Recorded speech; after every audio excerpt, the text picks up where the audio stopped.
काय महात्म्य आहे दत्तगुरूंचा आणि जन्म कसा झाला? ब्रह्मा विष्णू महेश तिन्ही देव म्हणजे स्थिती लय उत्पत्ती या तिन्हींचे अधिपती यांना असं वाटलं की आपण जावं आणि माता अनुसयेकडून अन्न ग्रहण करावं. ते अन्न ग्रहण करत असताना माता जेव्हा समोर आल्या तेव्हा मातेंना विनंती यांनी केली की आपण मातृभावानं ते आमच्या समोर द्यावं. अर्थात जो शब्द आपण ऐकला होतो की नग्न रूपानं द्यावं, तर ह्याही पेक्षा सगळ्यात छान आणि उत्तम शब्द की मातृभावानं तू आम्हाला ते आपण म्हणतो की वाढावस. तो भाव उत्पन्न होत असताना देवीचं परम तेज एका ठिकाणी एकवटलं आणि देवीच्या तेजासमोर या तिन्ही देवांची पाड झाली आणि ह्याच तीन विभूतींमधून उत्पन्न झालेला अवतार म्हणजे साक्षात त्रिगुणात्मक त्रय मूर्ती दत्त महाराज. दत्तगुरूंना प्रसन्न करून घेण्यासाठी कुठला मंत्र जप आहे? दत्तगुरूंची सेवा कशी करावी, म्हणजे काय पद्धत आहे भक्तांनी सेवा करण्याची किंवा प्रसन्न करून घेण्याची? सगळ्यात सोपा म्हणतात नाम मार्ग किंवा ज्याला भक्ती मार्ग म्हणतात. जो भक्ती मार्ग सगळ्यात सोपा आहे. फक्त भक्ती मार्गात एक साधी आणि सोपी सरळ गोष्ट नाम आहे, पण ती सोपी कधी होते जेव्हा आपण मनापासून नाम घेतो आणि मन स्थिर राहत नाही. किती तुम्ही हल्ली एक टार्गेट सांगितलं, एवढा नाव घ्या, 10 कोटी घ्या, 5 कोटी घ्या, 15 कोटी घ्या, 20 कोटी घ्या. मुळात नाव मोजलंच जाऊ नये. कुठल्याही देवाला प्रसन्न करून घेण्यासाठी दान धर्म केला पाहिजे. देवाला काही तुमचा नम्र भाव एवढाच देवाला लागतो, याच्या पलीकडे नाही. दासगणू महाराजांचं वाक्य आहे, भावे भेटतो उमापती. उमापती म्हणजे शंकर. ज्याचा भाव स्वच्छ आहे त्याच्यासमोर साक्षात त्रिभुवनाचा पालक शंकर उभारतो. त्रिभुवन सांभाळणारा, त्रिभुवनात आलेल्या संकटांचा परिहार करणारा भगवान तुमच्या समोर उभारतो. कधी? भावे भेटतो उमापती. भाव स्वच्छ असला तो 100% भेटेल. आता दत्तगुरूंची कृपा कुणावर होते किंवा ती कशी मिळवायची? हा, दत्तगुरूंची कृपा कुणावर होते म्हणण्यापेक्षा दत्त कृपा प्रत्येकावर होते, फक्त दत्त कृपा ओळखावी लागते. दत्तगुरूंचे काही चमत्कार किंवा अनुभव सांगता येतील का? श्रीमान श्री नृसिंह सरस्वती स्वामी महाराज गेले आणि भिक्षा वाढ म्हणायला लागली माऊली. तेव्हा भिक्षा वाढायला घरात अन्न नव्हतं, द्यायला पात्र नव्हतं. तेव्हा महाराज आत गेले आणि म्हणाले वाढ. तेव्हा काय नव्हतं. म्हणाले महाराज तुम्हाला वाढण्यासाठी अन्न नाही, काय वाढू? तर महाराज म्हणाले तुझ्या घरात ज्या कण्या आहेत त्या शिजवून वाढ. म्हणाले कण्या वाढल्या, कड्या शिजल्या गेल्या, वाढायला पात्र नाही की हो. कशात वाढायचं? तर त्या दगडावर. महाराज म्हणाले वाढ या पात्रावर. त्या दगडावर महाराजांनी भोजन केलं. त्या कण्या, दत्त महाराज त्रिभुवनाचे पालक दगडावर जेवतात, विचार करा. त्या दगडावर महाराजांनी भोजन घेतलं आणि त्याच दगडावर हात मारला. म्हणाले आजपासून चंद्र सूर्य असेपर्यंत तुझ्या कुळात कुणालाही अन्नधान्याची कसली कमतरता भासणार नाही.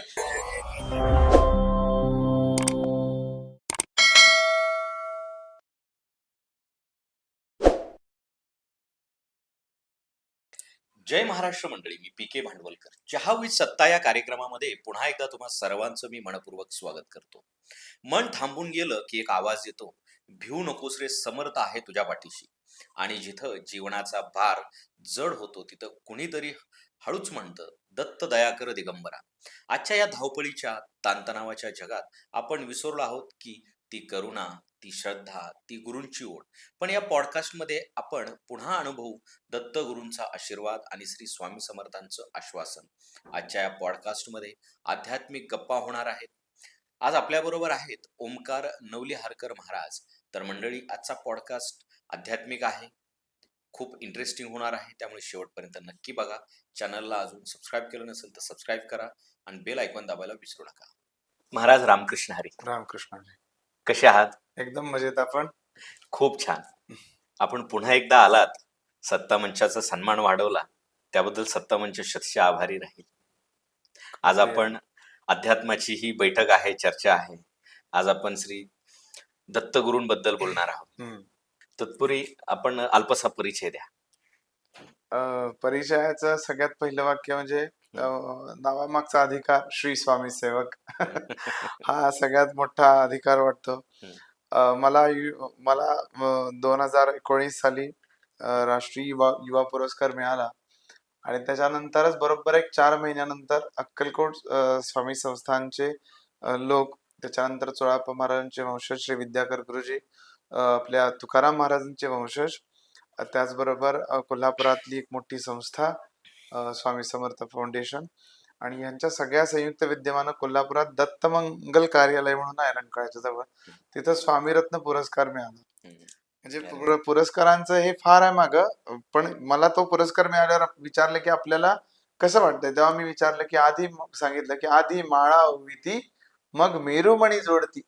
अशी माझी स्थिती झाली की माळा आधी होऊन झाल्या. हम्म. स्वामी रत्न पुरस्कार म्हणजे माझ्यासाठीचा मेरुमणी आहे. आणि नाव जर विचाराल मला म्हणून म्हटलं की नावामागचं अधिकारपद काय, तर श्री स्वामी सेवक एवढंच मला फार मोठं काय अनंत श्री विभूषित असल्यावर कसं वाटतंय माणसाला, हम्म. तसं मला ते श्री स्वामी सेवक इतकं लावलं तरी फार छान वाटतं. एवढीच ओळख. आता आपण मूळ विषयाकडे वळूया. काय महात्म्य आहे दत्तगुरूंचा आणि जन्म कसा झाला? दत्तगुरूंचा जन्म म्हणजे सगळ्यात आपण बऱ्याचदा ऐकिवातल्या आपल्या कथा फार आहेत की जे जन्माच्या जन्म मृत्यूच्या सगळ्या कल्पनांच्या पलीकडे आहेत. 4 युगांमध्ये ज्यांचं अस्तित्व आहे, सतयुग, त्रेतायुग, द्वापारयुग, कलियुग, ह्या 4ही युगांमध्ये ज्यांचे ज्यांना ज्यांना प्रत्येकाला अनुभव आलेले आहेत, प्रत्येकासमोर ते वेगळ्या रूपाने उभारलेले आहेत, असे दत्त महाराज. त्यांच्या जन्माची कथा म्हणजे आपल्याला प्रचलित कथा आपल्या ऐकण्यात आहे की माता अनुसया आणि अत्री महर्षी यांच्या पोटी ज्यांचा जन्म झाला, ब्रह्मा विष्णू महेश, तिन्ही देव म्हणजे स्थिती लय उत्पत्ती या तिन्हींचे अधिपती, यांना असं वाटलं की आपण जावं आणि माता अनुसयेकडून अन्न ग्रहण करावं. ते अन्न ग्रहण करत असताना माता जेव्हा समोर आल्या तेव्हा मातेंना विनंती यांनी केली की आपण मातृभावानं ते आमच्या समोर द्यावं. अर्थात जो शब्द आपण ऐकत होतो की नग्न रूपानं द्यावं, तर ह्याही पेक्षा सगळ्यात छान आणि उत्तम शब्द की मातृभावानं तू आम्हाला ते आपण म्हणतो की वाढावंस. तो भाव उत्पन्न होत असताना देवीचं परम तेज एका ठिकाणी एकवटलं आणि देवीच्या तेजासमोर या तिन्ही देवांची वाढ झाली. म्हणून असं म्हणतात की अनुसयेचे सत्व आगळे, तिन्ही देव ही झाली बाळे. अनुसयाचं इतकं सत्व की त्या सत्वापुढे ही तिन्ही देव बाळ झाली. या तिन्ही बालकांना तिनं आपलं स्तनपान केलं आणि ह्याच 3 विभूतींमधून उत्पन्न झालेला अवतार म्हणजे साक्षात त्रिगुणात्मक त्रय मूर्ती दत्त महाराज. या 3 गुणांची मूर्ती.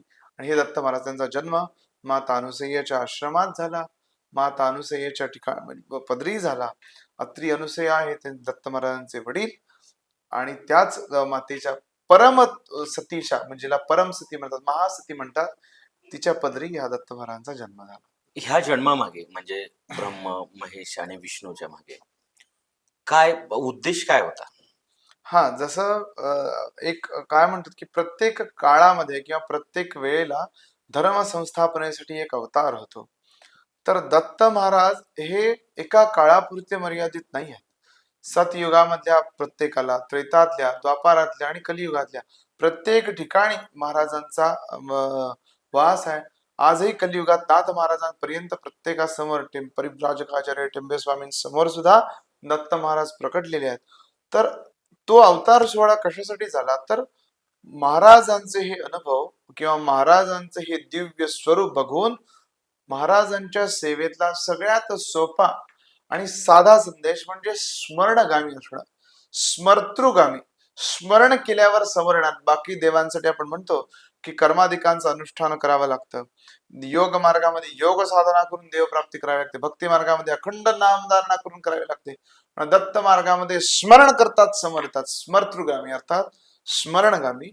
आणि म्हणून अशा स्मरणगामी भगवंताचा अवतार व्हावा, ज्यानं लोकांचा सहज सोप्या पद्धतीनं ज्याला अध्यात्म कळावं, त्याला धार्मिक ऊर्जा कळाव्यात, देवाचं महत्व कळावं आणि सगळ्यात महत्वाची गोष्ट म्हणजे वाईट गोष्टींपासून माणसानं लांब जावं. या गोष्टींसाठी हा अवतार सोहळा झाला. दत्तगुरूंचं रूप पाहिलं की एवढं शांत का वाटतं? मुळात काय म्हणतात की तिन्ही देव स्थिती लय आणि उत्पत्ती या तिन्ही गोष्टी आपल्या समोर असताना या तिन्ही देव ब्रह्मा विष्णू महेश या तिघांचंही सत्व रज आणि तम हे तिन्ही एकत्र आल्यावर जे तेज उत्पन्न झालं ते म्हणजे दत्त महाराज.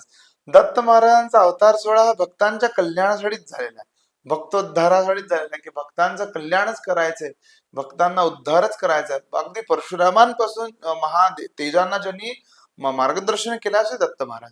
त्यांच्या चेहऱ्यावरचं तेज किंवा आधी जे दत्त महाराज माणसाला आपण जसं तुम्ही म्हणला की चेहऱ्याचं किंवा हे तेज, आता दत्त महाराजांचे जे प्रचलित फोटो किंवा प्रतिमा आहेत या सगळ्या बघून आपण ते ठरवतो, पण ज्या तेज ज्या तेजानं त्रिलोक्याला व्यापलेला आहे असं महाराजांचं तेज आहे. ज्या तेजासमोर समस्त सृष्टीची सत्ता असले त्रिदेवही नमन करून भारतात, ज्या तेजासमोर अनेक कोटी ब्रह्मांड चालवणारे रथी महारथी ज्यांच्याकडं आश्रयित होतात, असं परम तेज त्यांच्या शरीरात आहे. ते चेहऱ्यावर आपसूक आपल्याला ते एक फोटो रूपाने किंवा प्रतिमा रूपाने दिसते. पण ज्यांच्या मी म्हणलं जसं की जयांनी त्रिलोक व्यापिले ते विटेवरी मावले, कशासाठी तर भक्तासाठी. मग भक्तासाठी ते सत्वरूप, भक्तासाठी सौम्य रूप, भक्तासाठी सात्विक रूप आपल्या समोर ते उभारलेलं आहे, ते आपल्याला दिसत असतं. दत्तगुरूंना जगद्गुरू का म्हटलं जातं? हा म्हणजे ज्यांच्या अवतारामध्ये तिन्ही देव आहेत, ज्यांनी उत्पत्ती केली, जे पालन करतात आणि जे ह्या दोन्ही गोष्टींना सामावून घेतात, किंवा संहारक शब्द आणि म्हणतात बघा, संहार म्हणण्यापेक्षा या दोन्हीला सामावून घेणार, स्थिती लय या उत्पत्ती ह्या सगळ्या गोष्टी सामावून स्वतःमध्ये घेणारा असा भगवान शंकर, या तिन्ही देवांचं ज्यांच्यामध्ये अस्तित्व आहे, तिन्ही देव ज्यांच्यामध्ये आहेत, मग ब्रह्मा विष्णू महेश मूर्ती या तिन्ही देवांना म्हणजे ज्या तिन्ही देव त्यांच्यामध्ये आहेत ना, त्यामुळे आपण काय म्हणतो, गुरुर ब्रह्मा गुरुर विष्णू गुरुर देवो महेश्वरा, गुरु साक्षात परब्रह्म. तिन्ही देव जिथं असतात तो परब्रह्म असतो, आणि ह्या तिन्ही देव ज्यांच्यामध्ये एकवटलेले आहेत, एकत्र आहेत, म्हणून दत्त महाराजांना जगाचे गुरु, जगद्गुरु असं म्हटलं जातं. दिगंबरा दिगंबरा श्रीपाद वल्लभ दिगंबरा असं म्हटलं जातं. काय अर्थ आहे या वाक्याचा? श्रीमान श्री श्री परिव्राजकाचार्य श्री टेंबे स्वामी महाराजांनी लिहिलेल्या संस्कृत आरतीमध्ये हा सगळ्यात पहिली जी ओळ आहे, दिगंबरा दिगंबरा श्रीपाद वल्लभ दिगंबरा, त्याची मराठी आपल्याला बघायला मिळते. तर दत्त महाराज कवीश्वरांमुळे आपल्या समोर ते सगळं प्रकाशित झालं की आपल्यापर्यंत आलं. म्हणजे टेंबे स्वामींच्या संप्रदायामध्ये दत्त महाराज कवीश्वर असतील, श्री ढेकणे महाराज असतील, आत्ताचे पीठाधीश शरद बुवा जोशी असतील, तर यांच्यामुळं ते आपल्या सगळ्यांपर्यंत पोहोचलं. पण टेंबे स्वामींनी प्रकर्षानं हा मंत्र जप किंवा याच्यावर फार भर दिला की दिगंबरा दिगंबरा श्रीपाद वल्लभ दिगंबरा. दत्त महाराजांना आळवत असताना श्रीपाद श्री वल्लभ स्वामींचं नाव घेऊन केलेला हा जप आहे, की ह्या जपामध्ये इतकी प्राकोटीची ऊर्जा काय आहे, की आपण म्हणतो बघा की एखादा ब्रँड किंवा एखादी गोष्ट ठरते की म्हणजे रोजच्या वापरामधले आपले कपडे असतात, पण एखाद्या ब्रँडचं नाव त्याला लागलं की त्याचा दर वाढतो, किंवा तसं त्याचं महात्म्य वाढलं का. दत्त महाराजांचं नाव आहे, पराकुटीचं तेज आहे, यात एक अंशही दुमत नाही. पण लिहिलं सांगितलंय कोणी, तर टेंबे स्वामींनी, ज्यांच्यामुळे आज दत्त संप्रदाय आपल्याला कळला, ज्यांच्यामुळे दत्त संप्रदायातली स्थानं आज आपल्यापर्यंत पोहोचतात. कोरोपूर असेल, पिठापूर असेल, कडगंजी असेल, माहूरगड असेल, सगळ्या बहुतांशी गोष्टी दत्त महाराजांच्या स्वतः परिव्राजकाचार्य टेंबे स्वामींनी जाऊन त्याचा अभ्यास करून त्याच्यावर लेखन करून आपल्यापर्यंत आणल्या, आणि त्याच महाराजांच्या मुखारविंदामधून हा शब्द बाहेर पडले, दिगंबरा दिगंबरा श्रीपाद वल्लभ दिगंबरा. आणि त्याच जपावर आज आपण भर देतो, आणि त्याच्यावरच दत्तप्राप्ती अनेको भक्तांना झालेली आहे. आता बऱ्याचदा असं म्हटलं जातं की जागृत देवस्थान आहे, तर काय तिथं अनुभव येतो? जागृत देवस्थान कसं ओळखायचं? जागृत देवस्थान म्हणण्यापेक्षा आता बघा तुम्ही, एक फॅड आहे बघा, नवसाला पावणारा गणपती, नवसाला पावणारी देवी. तर तो देव पावतो किंवा ती देवी पावते म्हणण्यापेक्षा, आता उदाहरण सांगायचं तर एखादा प्रसिद्ध गणपती आहे, तो पावतो आणि आपल्या घरातला पावतो, म्हणजे तो गणपती आणि घरातला काय मारुती आहे का? तो गणपतीचा इथेही गणपती आहे, फक्त कशामुळे तिथलं तेज वाढतं किंवा कशामुळे ऊर्जा वाढतात, तर तिथं होत असणारे उपासनांमुळे, तिथं होत असणाऱ्या नित्य अर्चनांमुळे. आपण कधीही जर आवर्जून दगडूशेठ हलवाईच्या गणपती मंदिरात जर गेला, तर एक ईश्वरी वलय आपल्याला बघायला मिळते. तिथं होणारे होम हवन, तिथं होणारे पूजा, तिथं होणारे अनुष्ठान, तिथं होणारे पवमान, तिथं होणारे स्वाहाकार, अतिरुद्रासारखे मोठे मोठे हवन मंदिरामध्ये केली जातात. ह्या सोप्या गोष्टी नव्हे, यामुळे तिथल्या देवाचं तेज वाढतं. एक साधी गोष्ट आहे की आपल्या घरामध्ये आपले वडील आपल्याला सांगतात की दंगा करू नकोस, याचा अर्थ काय असतोय, शांत बस. शांत बसणं ही त्यांना आवडणारी कृती आहे. आपण शांत बसलो तर ते आनंदी होतात, समजा. किंवा त्यांना काय आवडते, अभ्यास कर. अभ्यास केलेला वडिलांना आवडतो. मंत्र देवाला आवडतात, मंत्र देवाला आवडतात, चांगल्या गोष्टी देवाला आवडतात, सात्विक गोष्टी देवाला आवडतात. त्याचं वलय ज्या ठिकाणी असणार तिथं आपोआप देवाचा आवागमन होते. देव आपोआप त्या ठिकाणी येतो, देव आपोआप त्या ठिकाणी राहतो, देव आपोआप त्या ठिकाणी थांबतो, आणि तिथे येणाऱ्या भक्तांना आपोआप त्या वातावरणामध्ये एखादी गोष्ट मागितली की त्याची पूर्तता किंवा पूर्ती होते, आपोआप देव पावायला लागतो. नवसाला पावला, अशा पद्धतीने सांगायचा मुद्दा काय की म्हणून म्हटलं की कधी जर योग आला तर आवर्जून दगडूशेठच्या मंदिरामध्ये लोकांनी बघावं की इतक्या सेवा, इतकं काही त्यामुळं किंवा कुठलीही मंदिरं घ्यायचे आपण म्हणतो ना जागृत देवस्थान किंवा आता दत्त महाराजांच्याच बाबतीमध्ये श्री क्षेत्र नृसिंहवाडीमध्ये आपण जर कधी गेला किंवा औदुंबरात जर कधी गेला तर बघा की महाराजांचं सोहळा, शिष्टाचार, नियम, व्रतवैकल्य किती पराकोटीने पाळलं गेलेलं आहे. किती पराकोटीने जे सांगितलं तशा पद्धतीनं ते चालू आहे. त्याच्यात एक एक गोष्ट काही म्हणजे यावत चंद्र दिवाकर, चंद्र सूर्य असेपर्यंत त्याच्यात कोणीही बदल करणार नाही. का तर ते महाराजांना प्रिय आहे. महाराजांना ते आवडतं आणि जर ते प्रिय नसतं तर ते देवस्थानही राहिलं नसतं. अशी कैक देवस्थान उत्पन्न झाली आणि कैक देवस्थान ह्याच्याच मिळाली का तर त्याला योग्य उपचार पद्धती किंवा सेवा घडल्या नाही. त्यामुळे तिथलं देवाचं तेज राहत नाही. दत्तगुरूंना प्रसन्न करून घेण्यासाठी कुठला मंत्र जप आहे? सगळ्यात आपण ज्याच्यावर बोललो होतो की दिगंबरा दिगंबरा श्रीपाद वल्लभ दिगंबरा किंवा बीज मंत्र गुरुप्रदत्त मुखातून आलेला ओम द्राम दत्तात्रेयाय नमः किंवा कुठलाही बीज मंत्र म्हणत असताना प्रणवान म्हणावं, प्रत्यक्ष बीज मंत्र म्हणून नाही. आणि जसं जे मी म्हटलं तसं की गुरुप्रदत्त गुरुच्या मुखातनं आपल्याला कळालेला कुठलाही मंत्र, मग तो एकाक्षरी असू दे, षडाक्षरी असू दे, पंचाक्षरी असू दे, काही असो, गुरुच्या मुखातनं पडलं. गुरु जर दगड म्हटला तरी तो दगडाला पाना फुटणार आणि तुमच्या समोर तो मातृभावानं उभारणार. इतकी गुरुच्या मुखामध्ये शक्ती असते. तर त्याच पद्धतीने म्हटलं की द्राम हे एक बीज आहे दत्त महाराजांचं. तर ते बीज आहे, तो बीज मंत्र आहे. त्याच्यानंतर ओम नमो भगवते दत्तात्रेय गुरुप्रदत्त गुरुकडून घ्यावा आणि तो मंत्र आहे सगळ्यात सोपा. श्री दिगंबरा दिगंबरा श्रीपाद वल्लभ दिगंबरा दिगंबरा दिगंबरा श्रीपाद वल्लभ दिगंबरा हा सगळ्यात सोपा दत्त महाराजांपर्यंतचा पोहोचण्याचा मंत्र आहे. कारण मी जसं मगाशी म्हटलं की तो ब्रँड अर्थात जसं एखाद्या कपड्याचा ब्रँड ठरतो तसं दत्त संप्रदायामध्ये ज्यांचं सर्वोच्च नाव आहे, दत्त संप्रदायामध्ये त्यांची सर्वोच्च भूमिका आहे, दत्त संप्रदाय ज्यांच्यामुळे आहे त्या परिव्राजकाचार्य टेंबे स्वामी महाराजांनी सांगितलेला हा मंत्र आहे दिगंबरा दिगंबरा श्रीपाद वल्लभ दिगंबरा. दत्तगुरूंची सेवा कशी करावी, म्हणजे काय पद्धत आहे भक्तांनी सेवा करण्याची किंवा प्रसन्न करून घेण्याची? दत्त संप्रदायामध्ये जसं भक्ती मार्गाचे तीन मार्ग म्हणजे देवप्राप्तीचे जे तीन मार्ग सांगितले जातात की कर्म मार्ग, योग मार्ग आणि भक्ती मार्ग या तिन्ही ठिकाणी दत्त महाराजांचं वास्तव्य अस्तित्व आपल्याला बघायला मिळतंय. कर्ममार्ग म्हणजे सगळ्यात ज्याला म्हणतात की कर्ममार्ग सगळ्यात कडक मार्ग किंवा ज्याच्यामध्ये व्रतवैकल्य, अनुष्ठान, नियम, होम, हवन, यज्ञ यागादी पुण्यकर्मांचं अस्तित्व आहे. त्याच्या पुढचा मार्ग योग मार्ग ज्याच्यामध्ये इडा, पिंगला, सुषुम्ना, नाड्या, रेचक, कुंभक आसन आहेत. त्याच्यानंतर हठयोगादी क्रियाकर्म योगामध्ये मानली जातात. आणि तिसरा मार्ग भक्ती मार्ग सगळ्यात सोपा म्हणजे देवाचं नाव घेऊन करायचं. या तिन्ही मार्गाने दत्तप्रभूंची प्राप्ती होते. कर्म मार्गामध्ये जर आपण म्हणाल तर कारण दत्त महाराजांच्या बाबतीत आपण जी देवस्थानं बघतो सवळ ओवळ शिष्टाचार प्रामुख्यानं कसंही न जाण सवळे ओवळ्याचे नियम म्हणजे किंवा म्हणजे त्याचा अर्थ एक सोप्या पद्धतीने घेतला तर मला फार आवडेल. म्हणजे एखाद्यानं सवळ म्हणजे मला शिवू नको किंवा मला शिवू नको हे दत्त महाराजांना सांगायचं नाही. दत्त महाराजांना काय सांगायचं की परम तेज जे आहे किंवा माझ्यासारख्या माणसाला जर विचार तर काय सांगायचं जे परम तेज आहे किंवा जी परम शक्ती आहे ज्याच्यामध्ये त्रिभुवनाची ताकद सामावलेली आहे त्या शक्तीला जाऊन प्रत्यक्ष हात लावण्यात काय मजा आहे. तिला समोर बघून उघड्या डोळ्यानं अनुभवण्यात जी मजा आहे ती उगीच त्याला स्पर्श करण्यात किंवा त्या तेजापर्यंत जाण्यात काय अर्थ नाहीये. ते समोर आले तर स्वतः डोक्यावर हात ठेवणार, ते समोर आले तर स्वतः. मग ह्या सगळ्या व्यापाला सांभाळणारी जी देवस्थान आहेत ही सोहळ्या ओळ्याच्या अधीन किंवा अभिषेक, पूजा, महाराजांचं नित्य स्नान, त्याच्यानंतर पवमान, स्वाहाकार, रुद्र, हवन या पद्धतीनं देवांची कार्मिक अनुष्ठान, कार्मिक अनुष्ठान, कर्मकांडी अनुष्ठान होतात. योग मार्गामध्ये योगिक क्रिया करून नदीच्या तटावर बसून हठयोगासारखी अनेक क्रिया 10-10 तास 15-15 तास बसून हजारो वर्ष नामसाधना करून योग मार्गांनी सुद्धा परमेश्वर मिळवण्याची दत्त महाराजांची पूजा केली जाते किंवा महाराजांना मिळवण्याचा प्रयत्न केला जातो. योग आणि तिसरा सगळ्यात सोपा म्हणतात नाम मार्ग किंवा ज्याला भक्ती मार्ग म्हणतात. जो भक्ती मार्ग सगळ्यात सोपा आहे. फक्त भक्ती मार्गात एक साधी आणि सोपी सरळ गोष्ट नाम आहे, पण ती सोपी कधी होते जेव्हा आपण मनापासून नाव घेतो आणि मन स्थिर राहत नाही. किती तुम्ही हल्ली एक टार्गेट सांगितलं एवढा नाव घ्या, 10 कोटी घ्या, 5 कोटी घ्या, 15 कोटी घ्या, 20 कोटी घ्या.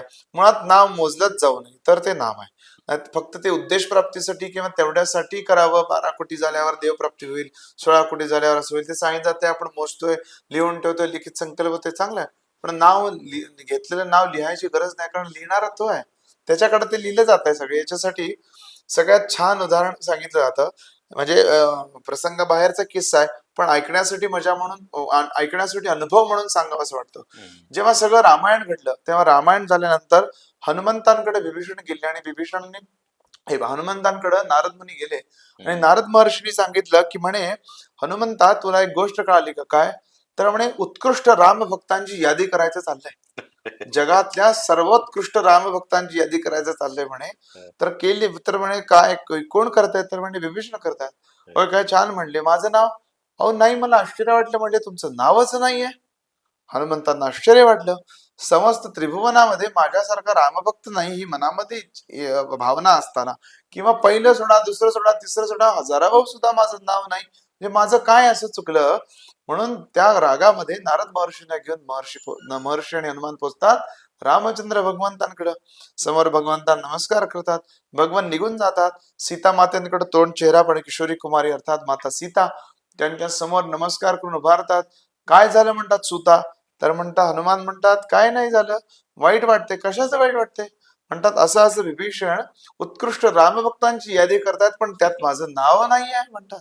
पहिलं दुसरं तिसरं राहू दे का, पण हजारावर तरी माझं नाव पाहिजे होतं माते, हे कसं नाही. तेव्हा म्हणतात असं झालं का. शय्या घरापासून हात ओढून पुढे नेतात, जे एका दालनावर मोठ्या आसनावर अशी मोठी भली मोठी रेशमी वही टेळलेली असते, ज्याच्यावर अगदी मोर पिसानं छानपैकी अशी रामभक्तांची यादी केलेली असते. पहिलं पान ओढते त्याच्या पहिल्याच नावामध्ये दिसतंय श्री हनुमान. रामचंद्र भगवंत त्या हनुमंतांना आश्चर्य वाटते, म्हणतात कसं काय, ही इथं माझं नाव तिथं माझं नाव, हे काय प्रश्न काय म्हणतात. अरे म्हणतात तुला हेच लक्षात यायला पाहिजे, ती जी यादी केली ती रामचंद्रांना मानणारे एका रामभक्ताने केलेली आहे. ही जी यादी आहे ही साक्षात रामचंद्र भगवंतांनी केलेली आहे, ज्याच्यात तुझं नाव पहिलं आहे. कुणाच्या यादीत जायला पाहिजे, कुठल्या यादीत असलं पाहिजे हे आपण ठरवायचंय. देवाच्या यादीत बसायचं की मला ह्या भक्तानं त्या भक्तानं त्यानं मला चांगलं मिळेल, हा चांगलं मिळेल, तो चांगलं मिळेल, नाही अर्थ आहे. देवाच्या यादीत आपण घेतो. म्हणून म्हटलं की नाम घेत असताना स्थिरता लागते, किंवा आपल्याला मानसिक स्थिरता पाहिजे, मनामध्ये शांतता पाहिजे, तर आपल्याला भगवंत सोप्या पद्धतीने म्हणजे सरळ कळतो. आता मला ह्याच्यातून एक प्रश्न विचारू शकतो. कुठल्याही देवाला प्रसन्न करून घेण्यासाठी दान धर्म केला पाहिजे का? हा, दान धर्म म्हणण्यापेक्षा तीर्थव्रत तप दानादिकाहुनी मार्ग फार सोपा, भजन मार्ग हा षड्रिपूंपासून मुक्त करी बापा, असं श्रीमती रखमाबाई मलापूर अर्थात कलावती यांचं विधान आहे. त्या काय म्हणतात, कर तीर्थ व्रत तप दानादिकाहुनी मार्ग फार सोपा, भजन मार्ग हा षड्रिपूंपासून मुक्त करी बापा. भजन म्हणजे टाळ कुटणारं भजन नव्हे, जे मनापासून होते भज मन, मनापासून जो देवाला भजतो त्याला तीर्थ व्रत तप दान कशाचीच गरज नाही. दान तर सोडाच, तर तीर्थालाही जायची गरज नाही. तर तो जिथं बसेल ते तीर्थ निर्माण होईल. पुंडलिकाचं उदाहरण आहे. झालं ना, पंढरपूर महातीर्थ महायोग पीठ आहे, तठे भीमरथ आदिशंकराचार्य म्हणतात. महायोग पीठ झालं कुणामुळं, पुंडलिक भक्ती करत बसला, आई वडिलांची सेवा करत बसला, त्याच्या भक्ती पायीच भगवंत तिथं द्वारकाधीश तिथं आले आणि साक्षात ते महायोग पीठ झालं. कशामुळं, भक्तीमुळं. प्रत्येक मंदिरात दानपेटी ठेवली जाते, हा, तिचा उद्देश काय? दानपेटी बाबतीत जर म्हणाल तर आता बऱ्याच ठिकाणी म्हणजे महाराष्ट्रातली किंवा देशाबाहेरची अनेक मंदिरं किंवा अनेक गोष्टी आहेत, आपण बघतो की ज्याच्यावर अनेक मोठे मोठे ट्रस्ट, अनेक शाळा किंवा धर्मकार्य किंवा अनेक गोष्टी चालत असतात. धर्म कार्यामध्येही असं सांगतात की आपण करत असलेल्या आपल्या कर्मामधून किंवा आपल्या याच्यामधून एक भाग परमेश्वराला, किंवा परमेश्वराला त्याची गरज अर्थात नाहीये, नव्हती आणि नसेलही. कारण तो पण श्रीमंत आहे, हा, कारण तो स्वतः अनंत कोटी ब्रह्मांड चालक, मी म्हणलं नाही का, विश्वच त्याचं त्याने निर्माण केलं. परमेश्वर सांगतो की ज्यानं डोळ्याच्या पापण्या मिटेपर्यंत अनंत सृष्टीचं अनंत ब्रह्मांडाचं सृजन जो एका पापणीच्या लवण्यामध्ये करतो, त्या भगवंताला आपण काय देऊ शकणार नाहीये. फक्त आपला एक भाव, अर्थात काय भाव आहे की माणसाला सगळ्यात प्रिय गोष्ट काय असते, पैसा. तो पैसा वरचा भाव कुठेतरी व्यक्त व्हावा, किंवा तो दान करण्याची, तो सोडण्याची भूमिका यावी, म्हणून दानपेट्या असतात. अर्थात त्या दानपेटीचा फायदा किंवा दानपेटीचा लाभ किंवा दानपेटीच्या सेवा या भक्तांपर्यंत पोहोचवण्यासाठी जी सेवा कार्य चालतात किंवा काय होतात, त्याच्याबद्दल माझं कसलंही मत नाही किंवा मला त्याच्याबद्दल बोलायचंही नाही. फक्त एवढंच आहे की त्याच्या मागचा भाव असा असतो, तो तसाच असला पाहिजे. बरोबर आहे. म्हणजे बऱ्याचदा असं म्हटलं जातं की दान दिलेली कुठलीही गोष्ट या हाताची ह्या हाताला कळू नये. अर्थात गुप्तदान गुप्त कार्य असं आपण जे करतो किंवा जे देवाला देतो तर ते मुळात मी म्हणलं तसं आपण जे देत मी एका मागच्या पॉडकास्ट मध्ये एकदा म्हणलेलं बघा की आपण जे करतोय आपण जे वागतोय आपण जे बोलतोय आपल्या समोर जे येतंय त्या प्रत्येक गोष्टीवर नजर असणारा तो आहे. आपण किती दान करायला ते त्याला माहिती आहे ना.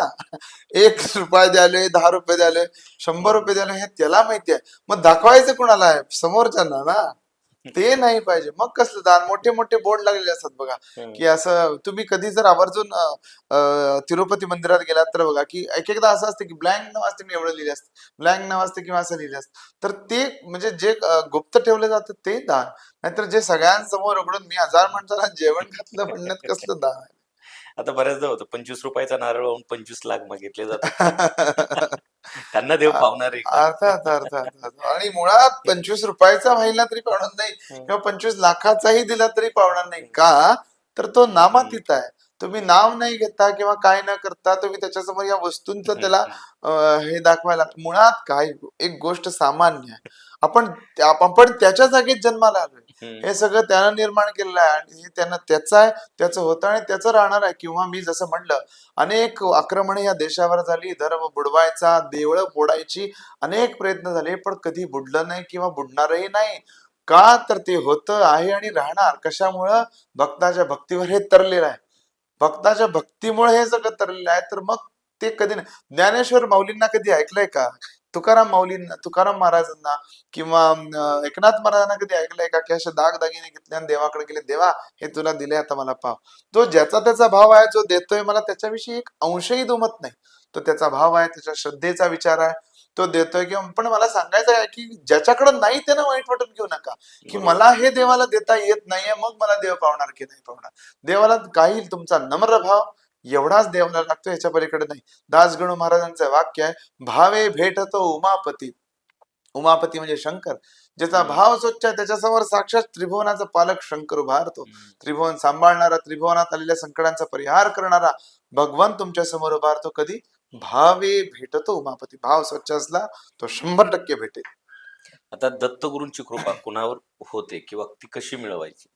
हा दत्तगुरूंची कृपा कुणावर होते म्हणण्यापेक्षा दत्त कृपा प्रत्येकावर होते फक्त दत्त कृपा ओळखावी लागते. आता ती कशी ओळखता येते मी जसं म्हणलं की दत्त महाराज हे स्मर्तृगामी आहेत स्मरण केल्यासरशी समोर येणार आहेत. आता इथं मी बसलो आणि दत्त दत्त दत्त म्हणतोय हे स्मरण नव्हे. ज्याला बाकी सगळ्या गोष्टीचं विस्मरण होतंय आणि तो स्मरण करतोय त्याला स्मरण म्हणायचं. म्हणजे आणि बर ते स्मरण संकटा वेळेला नाहीये. आई सांगत असते मुलाला तिथं खेळायला जाऊ नको पडशील लागेल.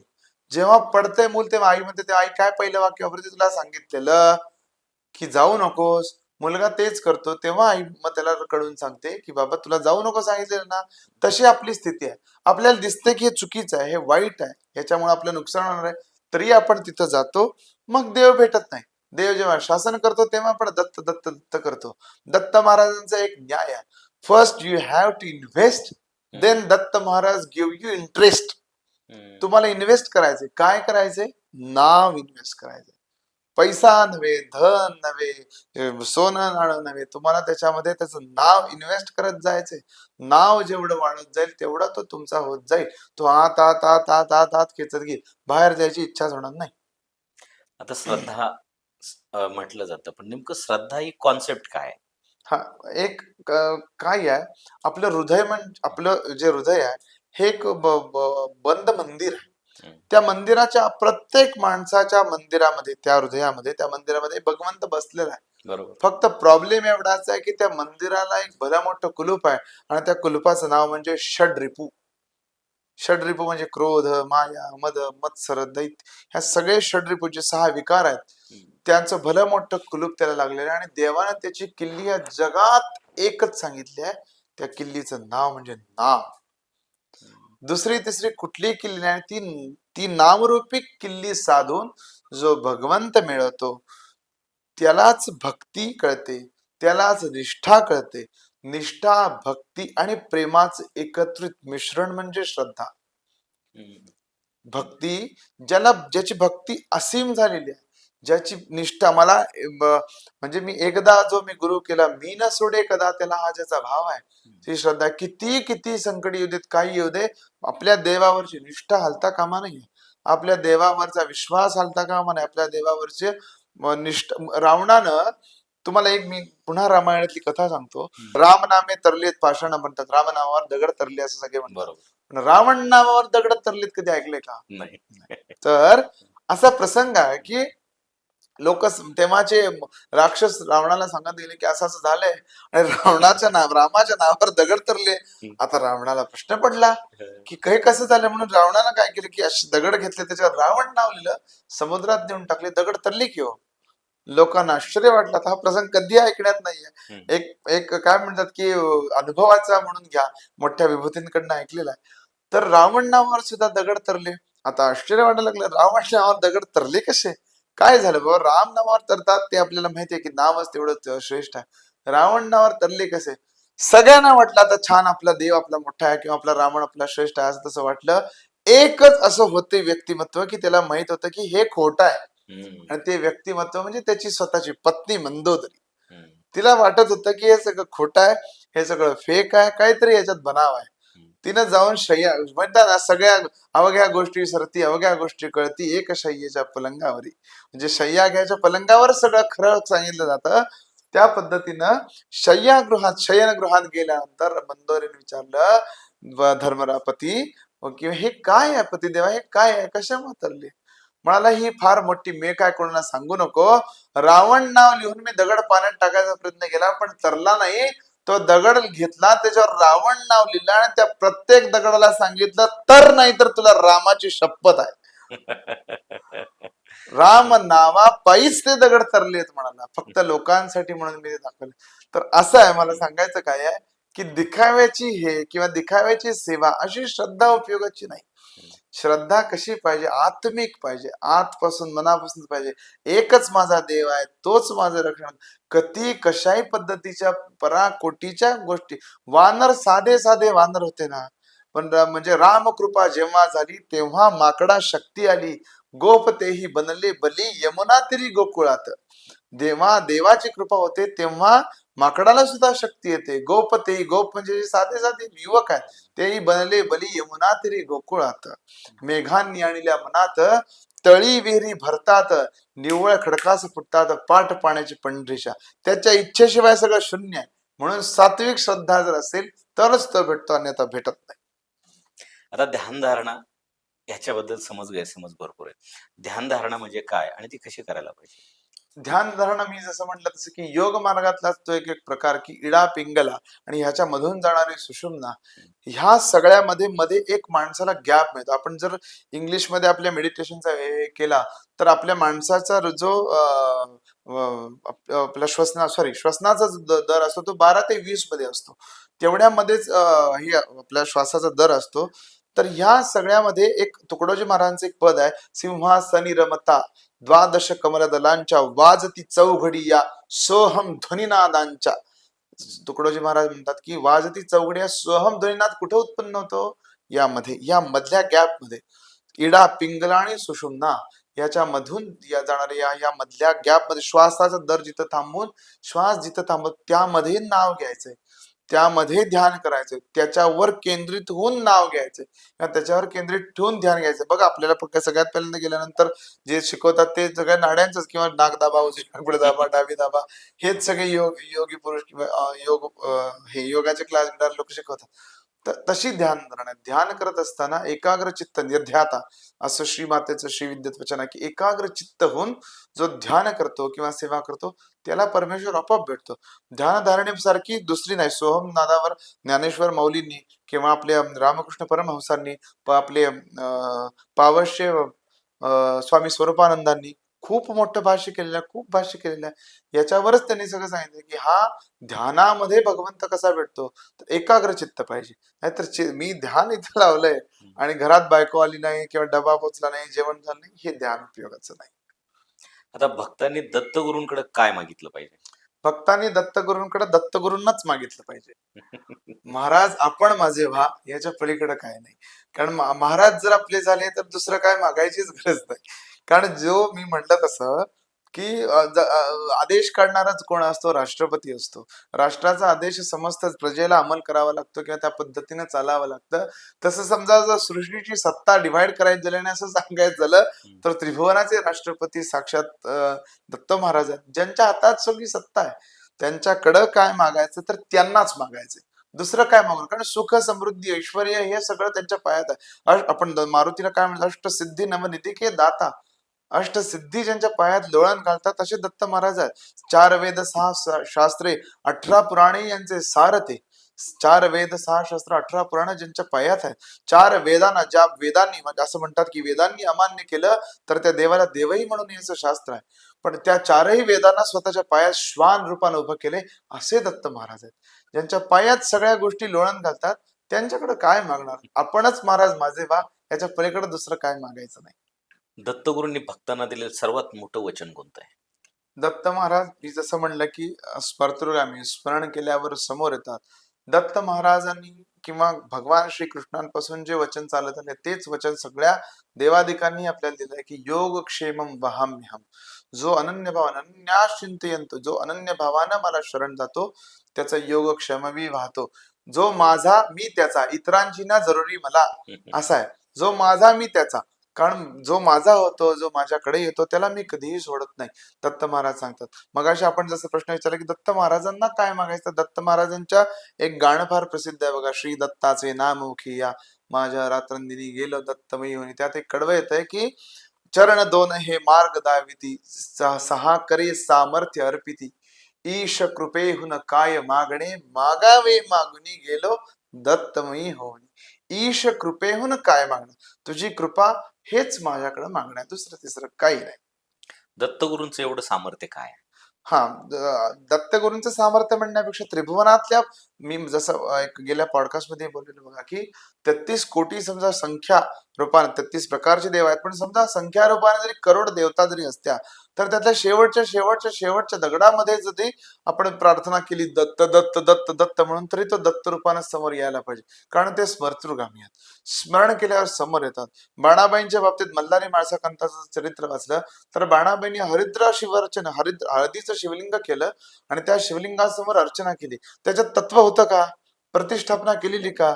प्राण प्रतिष्ठापना झाली काय? भक्तीवर, बाणाबाईंच्या भक्तीवर त्रिभुवनाचे पालक तिला पतित्व स्वीकारलं. आणि काय पाहिजे?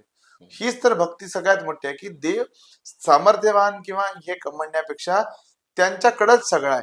आपल्या गुरुच्या पायामध्येच साक्षात दत्त महाराज आहेत. गुरु ब्रह्मा का म्हणतात? गुरु ब्रह्मा गुरु विष्णू गुरुदेव महेश्वरा का म्हणतात? तर सगळ्यात महत्व, एक दत्त महाराजांचं वर्णन करताना किंवा दत्त महाराजांची स्तुती करताना सगळ्यात पहिल्यांदा काय म्हणतात? ब्रह्मानंद परमस्कृतम केवलम ज्ञानमूर्ती द्वंद्वातीतम गगन सदृशम तत्वमत्स्याद लक्षणम एकम नित्य विमल वचनम सर्वधी साक्षीभूतम भावातीतम त्रिगुणरहितम सद्गुरुम तन्नमामि. भावातीत आहेत ना ते, भाव प्रकट केला की समोर येतात, म्हणून सर्वश्रेष्ठ आहेत. श्रीपाद श्रीवल्लभ कोण होते? श्रीपाद श्रीवल्लभ स्वामींना दत्त महाराजांचा पहिला अवतार मानला जातो. श्रीपाद श्रीवल्लभ स्वामींचा जन्म आपण लक्ष्मींच्या कुळामध्ये आपल्या पिठापुरामध्ये झाला. महाराजांनी पिठापूरमध्ये जन्म घेतला. आजही पिठापूर मंदिरात, जरा पिठापुरात आपण जर गेला तर दत्त महाराजांचे चरण कमल, त्याचबरोबर दत्त महाराजांचा जन्म झाला ते अजोळ महाराजांचं तिथं आहे. तर त्या ठिकाणी महाराजांचे म्हणजे पूर्वीचे देव जे महाराजांचे विग्रह होते, नर्मदेश्वर शिवलिंग असेल, श्रीचक्र परंपरेचं श्रीयंत्र असेल किंवा अन्य देवता आपल्याला त्या ठिकाणी घरात बघायला मिळतात. महाराजांचे चरण कमल सकाळी पूजा, माझ्या मते अभिषेकाच्या वेळेस 6 पर्यंत काहीतरी सगळ्यांना दिसतात. त्याच्यानंतर त्याच्यावर चांदीचं कवर झाकलं जाते पिठापुरामध्ये. आणि महाराजांचं कर्मभूमीमध्ये कुरवपुरामध्ये महाराजांनी ध्यान केलं. त्या तिथे जिथं केलं तिथंच टेंबेस्वामींनी बाहेर एक गुहा आहे, त्या ठिकाणी टेंबेस्वामींनी ध्यान केलं. तिथं असलेल्या शेषाला महाराजांनी मुक्ती दिली. कृष्णा नदीच्या तीरावर आहे ते कुरवपूरचं मंदिर आहे. जनरली दत्त महाराजांची सगळी मंदिरे कृष्णेच्या तीरावरच आपल्याला बघायला मिळतात. औदुंबर, वाडी असेल, गणगापुरामध्ये ही संगम आहे, आपल्याला भीमा अमरचा संगम आपल्याला बघायला मिळतो.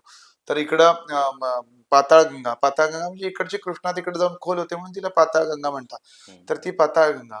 त्याचबरोबर आता आपण जसं बोललो की महाराजांचं परमक्षेत्र माहूरगड माहूर दत्त महाराजांचं एकंदर वास्तव्य कसं सांगितलं जातं की काशी क्षेत्री स्नान करीतो, करविरी भिक्षेला करविरात भिक्षा घेतात, करविरी भिक्षेला जातो, माहुरी निद्रेला वरितो, छाती तरतरीत नेत्र भरजरीत शोभतो, त्रिशूल जया हाती ओवाळीतो प्रेमार्थीशी महाराजांची आरती आहे. किंवा काशी स्नान जप प्रतिदिवशी कोल्हापूर भिक्षेसी, निर्मळ नदी तुंगा जलप्राशी, भिक्षा माहुरदेश निद्रा माहुरदेशी, ऐसा येई बा, एक पद आहे बघा, ऐसा येई बा.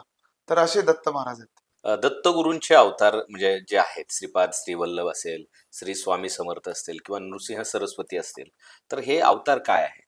हा, दत्त महाराजांचे अवतार झाले जसं आपण म्हणालो की पिठापुरामध्ये आपल्या श्रीपाद श्रीवल्लभ स्वामी महाराजांचा जन्म झाला. त्याचबरोबर कारंजामध्ये लाड कारंजा आपल्या महाराष्ट्रामध्येच आहे, वाशिम जिल्ह्यामध्ये लाड कारंजामध्ये नृसिंह सरस्वती स्वामी महाराजांचा एका शास्त्रशुद्ध संपन्न ब्राह्मणाच्या घरी जन्म झाला. म्हणजे महाराज जन्मता एक शब्दही बोलले नव्हते. जन्मताच ओंकार जपोनी, फक्त ओंकार बोलले. जन्मताच ओंकार जपोनी मौन धरिले तुम्ही. लोकांना प्रश्न पडला जन्म झालेलं बालक बोलत का नाहीये, तर त्यानं डायरेक्ट 12व्या वर्षी उत्तर दिलं, जन्मताच ओंकार जपोनी मौन धरिले तुम्हीच ना, मौजी बंधनी वेद वधुनी जननी सुखविली तुम्हीच ना. मौजी बंधनी मुंजीच्या वेळेला साक्षात नृसिंह सरस्वती स्वामी महाराजांनी वेदच म्हणले डायरेक्ट. जन्मल्यावर ओंकार, नंतर बंद, डायरेक्ट 12 वर्ष वेद वधुनी जननी सुखविली तुम्ही. असे नृसिंह सरस्वती स्वामी महाराज, त्यांचीच परमक्षेत्र आपल्याला बघायला मिळतात. वाडी असेल, औदुंबर असेल, श्री क्षेत्र गाणगापूर असेल, तिथे नृसिंह सरस्वती स्वामी. आणि तिसरे अवतार श्री अक्कलकोट निवासी श्री स्वामी समर्थ महाराज. असे दत्त महाराजांचे 3 अवतार आपल्याला प्रामुख्यानं बघायला मिळतात. म्हणजे हे अवतार घेण्यामागे उद्देश काय होते? अवतार परंपरा जसं अवतार अवघा 16 भक्तांच्या उद्धारासाठी झाला, भक्तोद्धार करणे देव पृथ्वीवर अवतरला असं म्हणतात. की पृथ्वीवर देव का आला, तर भक्तांचा उद्धार घेण्यासाठी त्या त्या काळामध्ये अनुभवाची घेण. काय होतं की नास्तिकांचं किंवा नास्तिकवाद किंवा वाईट गोष्टी जेव्हा फोफावत जातात, तेव्हा भगवंत अवतार कार्य घेऊन चमत्कार दाखवण्यासाठीच अवतार घेतो. चमत्कार दाखवल्यावरच ते नास्तिकवादी किंवा जे ज्यांना देव मानत नाहीत किंवा जे देवाचं अस्तित्व ज्यांना अमान्य असते, त्यांच्या समोर दासगणू महाराज म्हणतात, आम्ही आहोत पतित म्हणून तुला म्हणतात पावन करता रुक्मिणीकांत, आता हे विसरू नको. पतित लोक असतात त्यांचा पावन करण्यासाठीच हा अवतार सोहळा होतो. अवतार सोहळा का, तर जसं सांगितलंय हे या सगळ्या आणि मुळात धर्म संस्थापनार्थाय संभवामी युगे युगे. भगवान श्रीकृष्ण गीतेत काय सांगतात, अर्धा विषण्णा शिथिला शुभिता गोरेश व्याधीश वर्तमाना संकीर्तनारायण शब्द मात्रे विमुक्त दुःखा सुखिनो भवंतु. कायेन वाचा मनसेंद्रियर्वा बुद्ध्यात्मना वा प्रकृती स्वभावात करोमि यद्धत् सकलं प्रयस्मिन् नारायणाय समर्पयामि. काया वाचा मन या सगळ्यांनी मला जो स्मरण करतो त्याचा योगक्षेम मी वाहतो. अनन्यास चिंतयन्तो मां म्हणतात. आणि पवित्राणाय साधूना विनाशाय च दुष्कृता धर्म संस्थापनार्थाय संभवामी युगे युगे. जो चांगल्या व्यक्तींवर सज्जनांवर जेव्हा अन्याय होतो तेव्हा देव प्रत्येक युगात प्रत्येक काळात अवतार घेतो. तोच हा अवतार सोहळा. दत्तगुरूंचे काही चमत्कार किंवा अनुभव सांगता येतील का? असंख्य चमत्कार आहेत दत्त महाराजांचे. दत्त महाराजांचा प्रामुख्याने मला एक चमत्कार म्हणण्यापेक्षा दत्त महाराजांनी आशीर्वाद दिलेले एक कुळ आहे आपल्या, म्हणजे जो म्हणजे फार ऐकण्यात किंवा याच्यात असेल असं मला वाटत नाही, तरी त्यात फार मोठं काम आहे, फार मोठी सेवा आहे. तर आपल्या नृसिंहवाडी क्षेत्र सगळ्यांना माहिती आहे किंवा औदुंबर माहिती आहे, पण तिथंच शिरोळमध्ये असलेलं दत्त भोजन पात्र बऱ्याच जणांच्या ऐकण्यात नाही. दत्त महाराजांची त्रिभुवनात असंख्य मंदिर आहेत जिथं दत्त महाराजांचे चरण पादुका आहे. दत्त महाराजांच्या संप्रदायामध्ये चरण पादुकांना फार महत्व आहे. चरण पादुकांमध्ये दत्त महाराजांचं समस्त तेज, या तिन्ही अवतारांचं तेज त्या पावलांमध्ये सामावले असतं. चरण पादुका डोक्यावर घेऊन मिरवतात. तर त्याच वाडीमध्ये अगदी 2-5 किलोमीटर शिरोळमध्ये दत्त महाराजांचं भोजन पात्र म्हणून मंदिर आहे. तिथं असलेल्या कुलकर्णी वंशामध्ये श्रीमान श्री नृसिंह सरस्वती स्वामी महाराज गेले आणि भिक्षा वाढ म्हणायला लागले माऊली. तेव्हा भिक्षा वाढायला घरात अन्न नव्हतं, द्यायला पात्र नव्हतं. तेव्हा महाराज आत गेले. दंडी स्वामी होते, कडक सोहळं होतं. महाराज स्वतः आत गेले, दंड घेऊन आत गेले आणि म्हणाले वाढ. तेव्हा काय नव्हतं. म्हणाले महाराज तुम्हाला वाढण्यासाठी अन्न नाही, काय वाढू. तर महाराज म्हणाले तुझ्या घरात ज्या कण्या आहेत त्या शिजवून वाढ म्हणाले. कण्या वाढल्या, कड्या शिजल्या गेल्या, वाढायला पात्र नाही की हो. कशात वाढायचं, तर त्या दगडावर महाराज म्हणे वाढ या पात्रावर. त्या दगडावर महाराजांनी भोजन केलं. त्या कण्या दत्त महाराज त्रिभुवनाचे पालक दगडावर जेवतात, विचार करा. त्या दगडावर महाराजांनी भोजन घेतलं आणि त्याच दगडावर हात मारला. म्हणाले आजपासून चंद्र सूर्य असेपर्यंत तुझ्या कुळात कुणालाही अन्नधान्याची कसली कमतरता भासणार नाही. म्हणून महाराजांनी हात मारला आणि म्हणून दत्त महाराजांच्या समस्त विश्वामध्ये पाय असलेले मंदिर आहेत, पण हे एकमेव महाराजांचा हात असलेलं मंदिर आहे. तिथे गेला तर दत्त महाराजांचा हात उठलेला आहे. आजही ते मंदिर दत्त भोजन पात्र, कारण दत्त महाराजांनी भोजन घेतलं म्हणून ते मंदिर प्रसिद्ध आहे. त्याच ठिकाणी भोजन पात्र म्हणून ते प्रसिद्ध आहे. महाराज फार भक्त जनपालक. महाराजांच्या याच्यात एक वाक्य आहे की भक्ताभिमानी, भक्त वत्सल भक्ताभिमानी म्हणतात. भक्ताचा अपमान सहन करत नाही. बर महाराजांना सगळं तुम्ही सगळं सहन करतील, पण भक्ताचा अपमान सहन, ते एक वेळ स्वतःचा अपमानही सहन करतील, पण भक्ताचा अपमान कधीही सहन करत नाही. दत्तगुरूंच्या दर्शनानं आयुष्य कसं बदलतं? ज्याला जसं म्हणतात की परीक्षेमध्ये ज्याला पहिला पहिला नंबर मिळवायचा असतो तो खूप प्रयत्न करत असतो, पण समजा तो बोर्डात आला तर त्याला किती परमानंद होतो किंवा त्याला सगळं मिळाल्यासारखं वाटतंय. तसं हा आपल्या आयुष्याचा एक बोर्ड आहे. फक्त काय आहे की पहिल्या वर्षीची परीक्षा, पहिलीची परीक्षा सोपी आहे, काहीतरी अबकड लिहायचे. नंतर 5वीची अवघड आहे, 10वीची अवघड आहे, 12वीला बोर्ड, 10वीला बोर्ड, 12वीला बोर्ड, पुढे पुढे गेलं 15वी अवघड, PhD अवघड. तसं भक्ती मार्गात आहे. भक्ती मार्ग वाटतो तितका सोपा नव्हे. भक्ती मार्ग हा हळूहळू अवघड आहे, आणि त्या अवघडचा शेवटचा टप्पा म्हणजे दर्शन. जेव्हा दर्शन मनुष्याला होत आहे, जेव्हा सात्विक उपासना करत असताना सत्व रूपानं भगवंताकडे काय मागतो मनुष्य, देवा तुझ्यात सामावून घे, किंवा तुझं दर्शन मला दे, तुझ्या दर्शनाची आस मला आहे, ते दर्शन दे. ते दर्शन म्हणजे शेवटची वस्तू. एक सद्गुरु शंकर बाबा महाराजांच्या बाबतीत बावनीमध्ये एक वर्णन येतंय. महाराजांकडे मागितल्यावर सगळ्यात मोठी फलश्रुती काय आहे, तर ती फलश्रुती सद्गुरूच्या जो सावलीत हीच फलश्रुती पद राहतं. त्याची सावली मिळणं हीच आयुष्याची फलश्रुती आहे. त्याच पद्धतीने जर दर्शन झालं, आणि काय पाहिजे, त्याच्या दर्शनाची ओझ वाढ घेऊन आपण लाखो हजारो किलोमीटर जाऊन दर्शन, मंदिर, यात्रा, परिक्रमा करतो. तो जर साक्षात समोर उभारला, आणि दुसरं तिसरं काय पाहिजे. आजच्या काळामध्ये सुद्धा दत्तगुरूंची लीला आपल्याला अनुभवायला मिळते का? हो, खूप आजच्याच काळामध्ये, म्हणजे आत्ता जर म्हणाल तर मी जसं म्हणलं की त्रेता कलियुग, सती त्रेता कलीपासनं सगळ्या युगांमध्ये महाराज, नाथ महाराजांच्या बाबतीतच आहे. एकनाथ महाराजांना साक्षात समोर येऊन दत्त महाराजांनी दर्शन दिले. दत्त महाराजांच्या आपण महाराजांच्याच पदामध्ये ऐकलंय, हरिनाथ बुवांनी लिहिलेलं, म्हणजे विठामाईंचे शिष्य, त्यांनी लिहिलेलं आहे की जगतवंद्य अवधूत दिगंबर पद ऐकलं असेल. त्याच्यात एक वर्णन आहे बघा की दासोवंता घरी रंगले परमानंदे तुम्हीच ना, नाथ सदनीचे चोपदार श्री गुरु दत्ता तुम्हीच ना, युगायुगी निज भक्त रक्षणा अवतरता गुरु तुम्हीच ना, बलोन्मत्त पिशाच्य वृत्ती धारण करता तुम्हीच ना. तर दासोपंत नावाच्या एका सिद्धिप्राप्त व्यक्तीसमोर दत्त महाराज सोंगट्या खेळत बसायचे, तेव्हा नाथ महाराजांच्या घरात महाराज चोपदारकी करत होते.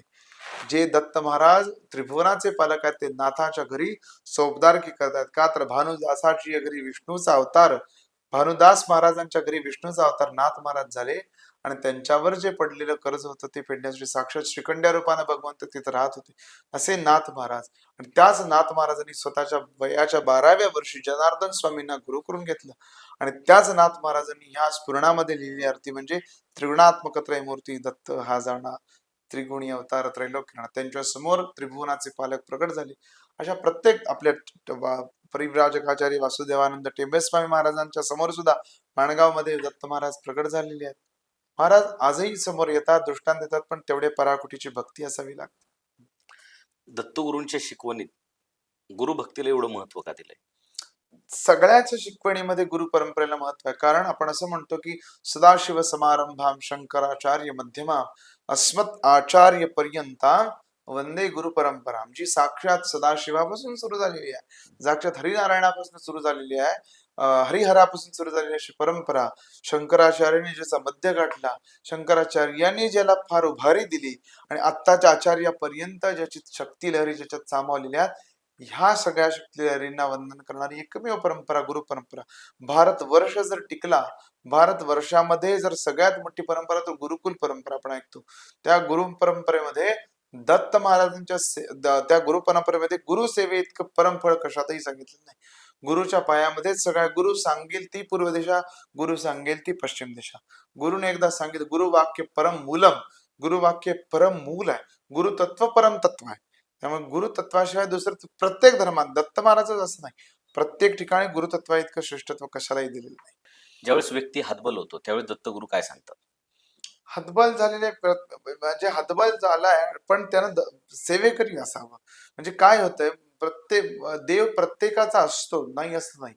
पण प्रत्येकाचा असत असताना काहीतरी क्रायटेरिया असतो ना, की बरोबर. सेवेचा क्रायटेरिया कुठेतरी आहे. म्हणजे शंकर महाराजांच्याच बावनीमध्ये सुभक्त तितके रक्षील, अंत जगाचा होईल सुभक्त तितके रक्षील.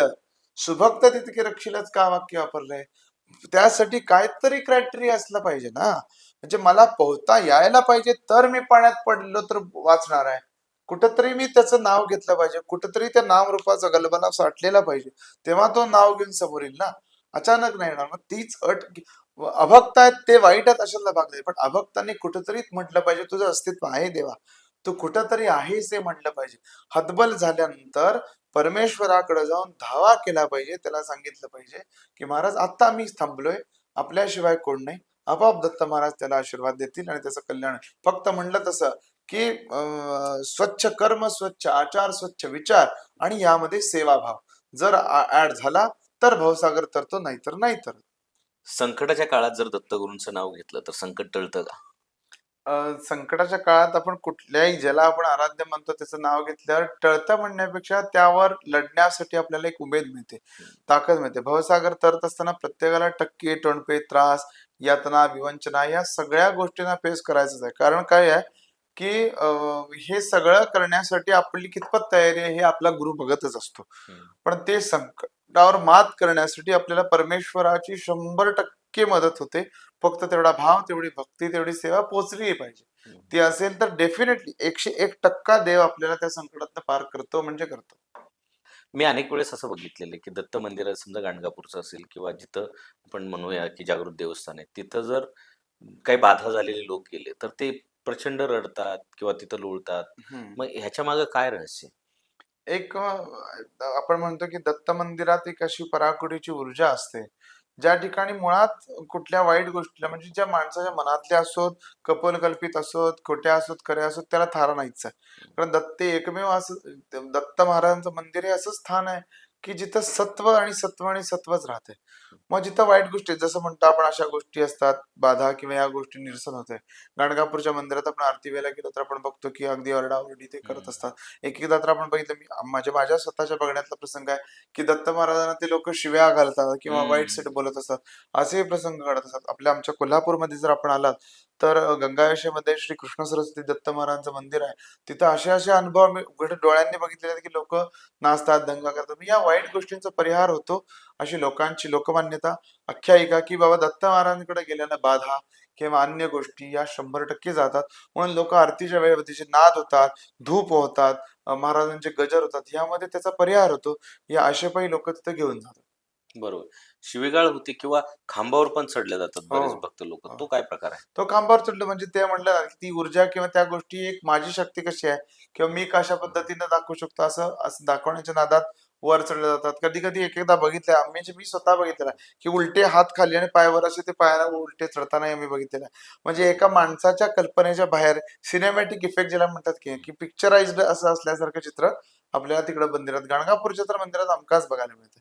की त्या आरतीच्या वेळेला इतके लोक दंगा किंवा असे नाचत असतात. तिथं आरतीचा घाट झाला, दत्त महाराजांचं आवाहन झाल्यासारखं होतंय, एक ऊर्जाच जागृत होते आणि ती लोक असे करत असतात. आता दत्तगुरूंच्या नामस्मरणामुळे शरीरात कोणत्या ऊर्जेची अनुभूती येते? दत्त महाराजांच्या ऊर्जेनं कॉस्मिक एनर्जी शरीरात येते असं म्हटलं तरी चालेल. दत्त महाराज ही सृष्टीचं परम तेज सामावणारी ऊर्जा आहे. दत्त नामासारखं नाम नाही किंवा त्या नामासारखं परम तेज कशात नाही. जिथं त्रिभुवनाचे पालक, दाते करते, संहार करते, तिथले उत्पत्ती करते, ज्याच्यामध्ये ज्यांची शक्ती त्रिभुवनाची सत्य असलेले तिन्ही देव ज्याच्यात सामावलेले आहेत, त्या परम ब्रह्म असलेल्या नावाला किती ऊर्जा असेल, किती ताकद असेल. आणि ते नाव जर शरीरामध्ये सापडलं तर साठवलं गेलं तर ती ऊर्जा automatic one by one by one वेगवेगळ्या गोष्टींचे अनुभव आपल्याला देईल. One by one by one by one आपल्या गोष्टींची कामं होणं किंवा कार्यसिद्धी होणं या गोष्टीकडे जाताना सगळ्यात शेवटी मोक्ष प्राप्ती. दत्त महाराज यशोदेवात की भोगश्च मोक्षश्च करेस्थैव, भुक्ती मुक्ती देणार आहेत आपल्याला. दत्त महाराजांचं स्तोत्र परिव्राजकाचार्य वासुदेवानंद सरस्वती स्वामींनी केलेला आहे. जय लाभ यश प्राप्ती कर स्तोत्र म्हणून. त्याच्यात दत्त महाराजांचं वर्णन करताना टेंबेस्वामी म्हणतात की जय लाभ ईश काम दातर दत्तस यस्तवम भोग मोक्ष प्रदस्येमम प्रपठेच कृतीर्भवेत. याच्या वाचनानं काय म्हणतात, भोग आणि मोक्ष मिळेल. हे दत्त महाराज हे भोगश्च, जे असं म्हणतात की जे भोग देतात, देव भोग देतात, ते मोक्ष देत नाहीत. जे मोक्ष देतात ते भोग देत नाहीत. पण दत्त महाराज भोगश्च मोक्षश्च करस्थैव, भोग मोक्ष हातात घेऊन बसलेली देवी ललितांबा आणि तिचे दत्त महाराज हे असे आहेत. आपल्याला 100% भोग आणि मोक्ष मिळतात म्हणजे मिळतात.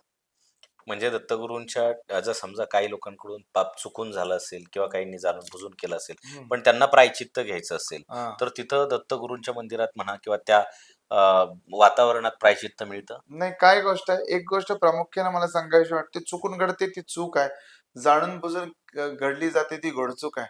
चुकीला माफी असते, घोडचुकीला शिक्षा असते. हम्म. न्याय करते ती आहे, त्यामुळे 100% न्याय करणं. चूक झाली असेल तर प्रायश्चित्त घेऊन बरोबर होईल अशी अपेक्षा नाही. किंवा कुंभमेळा त्यांचीच पाप होतो जी चुकून घडलेली असतात. जाणून बुजून घडली होतात. मी एखाद्याचा खून करतो, कुंभमेळ्याचा अंग करतो, त्या पापाला प्रायश्चित्त नाही किंवा त्या पापाला मोक्ष नाही. कितीही म्हणू देत किंवा कितीही शास्त्रवचनं सांगू देत की मोठी मोठी ब्रह्महत्येचंही पाप जात आहे असं म्हणतात, अशी क्षेत्र आपल्या इथं आहेत, कपालेश्वर सारखी महान क्षेत्र आहेत. पण जी मी जसं म्हणलं तसं की जो स्वच्छ आहे, जो सात्विक आहे, त्याच्याकडनं चुकून घडतंय किंवा नकळत घडतंय ते पाप आहे. त्याला 100% प्रायश्चित्त आहे. पण जाणून बुजून मला माहितीये की हा गरीब आहे आणि याची मी अवहेलना करतोय, मला माहितीये की हा कमकुवत आहे आणि त्याच्यावर प्रहार करतोय, त्याला काय अर्थ नाही. याच बाबतीत दासगणू महाराजांचं वाक्य आहे की लढण्याच्या गोष्टी कुठं शोभतात, दोन मल्लांसोबत शोभतात. साध्या माणसासमोर, कमकुवत माणसांसमोर जाऊन मी मल्ल आहे म्हणून दाखवण्यात कसली हे नाही, मल्लविद्या नाहीये. त्यामुळं पाप तीच धुतली जातात जी आपसूक घडतात. खूप छान आल्हाददायक चर्चा झाली आणि तुम्ही गुरु महात्मे खूप आम्हाला दत्त महात्मा सांगितलं. त्याबद्दल सत्ता मंच तुमचा सदैव आभारी राहील. आपले खूप खूप आभार की मला एवढ्या मोठ्या आपण व्यासपीठावर बोलवलं. की माझी एक सारखी इच्छा असते की महाराजांचं तत्व किंवा महाराज काय आहे ते खरं कळावं. हल्ली प्रत्येक गल्लीबोळामध्ये, घराघरामध्ये मी म्हटलं तसं की लोकांच्या अंगात येणे किंवा दत्त महाराजांचा संचार होणे किंवा दत्त महाराज येणे, दत्त महाराज आमच्याशी बोलतात, महाराज आम्हाला अनुभूती देतात किंवा असे असे असंख्य प्रसंग आहेत.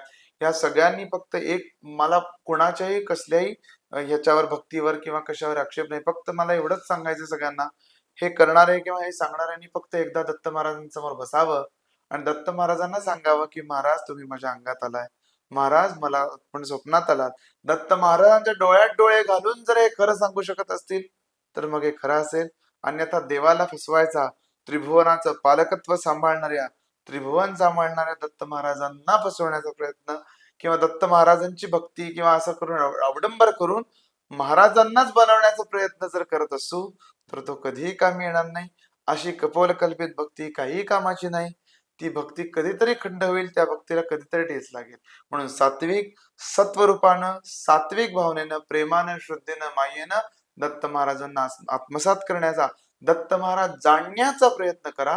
महाराज 100% यश देतील आणि आपले होतील. श्री स्वामी समर्थ. श्री गुरुदेव दत्त. तर मंडळी, आज आपल्या सत्तामंच या व्यासपीठावर सन्मान्य प्रख्यात ओंकार नवलिहारकर महाराज आले. त्यांनी श्री स्वामी समर्थ आणि दत्तगुरूंचा महिमा सांगितला. याबद्दल मी सत्ता कुटुंबाच्या वतीने त्यांचं खूप खूप आभार मानतो आणि आपणही अमूल्य असा रसग्रहण करण्यासाठी वेळ दिला त्याबद्दल आपल्या सर्व मंडळींचे मी आभार मानतो. महाराजांना मी पुढील वाटचालीसाठी खूप खूप शुभेच्छा देतो. तर मंडळी, पुन्हा भेटूया एका नव्या विषयावर, एका नव्या पाहुण्यांबरोबर. भेटत राहू, बोलत राहू. तर मंडळी, अजूनही चॅनलला सबस्क्राईब केलं नसेल तर सबस्क्राईब करून घ्या. बेल आयकॉन दाबायला विसरू नका, म्हणजे येणारा एपिसोड तुमच्यापर्यंत पोहोचेल. एपिसोड आवडला तर जवळच्या व्यक्तीपर्यंत नक्की शेअर करा. तोपर्यंत सर्वांना माझा जय हिंद, जय महाराष्ट्र.